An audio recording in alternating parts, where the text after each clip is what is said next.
తెలంగాణలో దసరా పండుగ అంటే ఎంత ధూమ్ధామ్గా చేసుకుంటారో ఎరికే కదా. మందు వరదలై బారాలే, కోళ్ళు యాటలు లెక్కలేనన్ని దిగాలే, అట్లుంటది మరి మా నోళ్ళతోటి. అదేం కొత్త ముచ్చట కాదు కానీ అయితే అన్ని ఊర్లలో వేరే, గా మంచిర్యాల జిల్లా బోయపల్లి అనే ఊరోళ్ళు చేసుకోబోతున్న దసరా పండుగ వేరే అని అనిపిస్తుంది వల్ల. ఎందుకంటే నగల దుక్న పోళ్ళు, బట్టలు దుక్న పోళ్ళు ఆఫర్లు పెట్టినట్టు బంపర్ ఆఫర్ పెట్టినట్టు ఈ పండుగకు.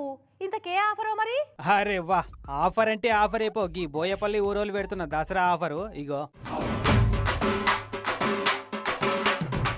మొదటి బహుమతి గొర్రె పొట్టేలు, రెండవ బహుమతి మేకపోతు, మూడవ బహుమతి జానీ వాకర్ ఫుల్ బాటిల్, నాలుగవది Teacher's full bottle, 5 Black Dog బాటలు, 6 100 పైపర్స్, 7 8 నాటుకోడి పుంజులు, 9 10 నాటుకోడి పెట్టలు. సింగరేణి కిల్లా మంచిర్యాల జిల్లాలున్న బోయపల్లి ఊరోళ్ళు పెట్టిన బంపర్ ఆఫర్ ఇది. 100 రూపాయలు కట్టాలి, లక్కీ డ్రాలో లక్ ఉంటే టెస్ట్ చేసుకోవాలి.